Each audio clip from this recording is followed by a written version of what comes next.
16 number platform నుంచి 1 number ప్లాట్ఫామ్కి వెళ్ళడానికి ఇప్పుడు ఎలాగో నేను చెప్తాను అనమాట. 1 నెంబర్ ప్లాట్ఫామ్ సైడ్ ఎందుకు వెళ్ళాలంటే అక్కడ భోజనం అది అక్కడే దొరుకుతుంది, సౌత్కి సంబంధించిన ఫుడ్ అదిని. నెక్స్ట్ మన ట్రైన్స్ అన్నీ తెలంగాణ తమిళనాడు వెళ్ళే ట్రైన్స్ అక్కడే ఉంటాయి. ఇక్కడ ఈ రూట్లో ఇక్కడ సైడ్కి రూట్ ఉంటుంది అనమాట. ఆ రూట్ ఒకటే రూటు, ఈ సైడ్కి వెళ్ళాలి మనం. సైడ్కి వెళ్ళాక ఇంకొంచెం ముందుకు వెళ్ళాక ఇక్కడ లెఫ్ట్ సైడ్కి ఒక రూట్ ఉంటుంది. ఆ రూట్లోకి వెళ్ళకుండా మనం స్ట్రైట్గా వెళ్ళిపోవాలన్నమాట. ఒకటే టర్నింగ్ తిరగాలి 16 నెంబర్ ప్లాట్ఫామ్ నుంచి వచ్చాక. ఆ తర్వాత నెక్స్ట్ వచ్చిన టర్నింగ్లో మనం వెళ్ళకుండా ఇంకా స్ట్రైట్గా వచ్చేస్తే ఎదురుగా లిఫ్ట్ ఉంటుంది. ఆ లిఫ్ట్ ఉన్న సైడు అదిగో ఇక్కడ వీడియోలో చూపిస్తున్నట్టు వాళ్ళు జనాలు వెళ్తున్నారు కదా, ఆ రూట్లో మనం వెళ్ళిపోతే 1 number platform side out side వెళ్ళిపోవచ్చు అనమాట. ఇది 4 నెంబర్ ప్లాట్ఫామ్ అనమాట. అక్కడి నుంచి కిందకి వెళ్ళిపోతే 4 number platform. Back side escalator ఉంటుంది, మనం ఆ లిఫ్ట్లో కూడా వెళ్ళొచ్చు.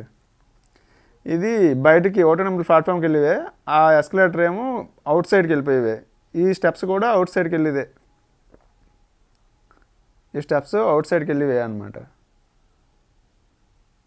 అవుట్ సైడ్కి ఎందుకు వెళ్ళాలంటే ఒకవేళ ఎవరైనా భోజనం చేయాలనుకున్న వాళ్ళు ఎవరైనా సరే మన సౌత్ వాళ్ళకి అక్కడ ఒక హోటల్ ఉంటుంది, మన తమిళనాడు వాళ్ళదే. తెలుగు తమిళ్ అన్నీ మనకి సౌత్కి సంబంధించిన ఫుడ్ మాత్రం దొరుకుతుంది, బాగానే ఉంటుంది. అంటే ఢిల్లీలో మరి అంతకుమించి ఇంకా మంచి ఫుడ్ దొరకదు అనమాట సౌత్ వాళ్ళకి. ఎక్కడైనా సరే డబ్బులు వేస్ట్, కానీ ఇక రైస్కి దీనికి సపరేట్గా తీసుకుంటారు, కర్రీకి సపరేట్గా చార్జ్ చేస్తారనమాట. ఇది 1 number platform side. 1 number platform బయట అది 1 నెంబర్ ప్లాట్ఫామ్ సైడ్ ఇలా ఉంటుంది. 16 నెంబర్ ప్లాట్ఫామ్ సైడ్ వేరే కలర్లో ఉంటుంది.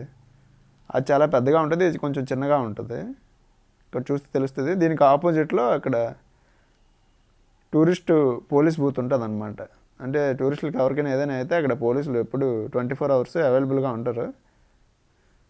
అది సాదర్ బజార్ అంటారు. అది బజార్ పేరు కరెక్ట్గా గుర్తులేదు, కానీ అక్కడ బజార్ ఉంటుంది, అక్కడ కూడా తక్కువ రేట్లకు ఉంటాయి. ఇక ఇదే హోటల్ అనమాట. ఆ హోటల్ దగ్గర మనకి ఫుడ్ అది దొరుకుతుంది, మన సౌత్ వాళ్ళు ఫుడ్ దొరుకుతుంది అనమాట. వీడియో నచ్చితే సబ్స్క్రైబ్ చేయండి, లైక్ చేయండి.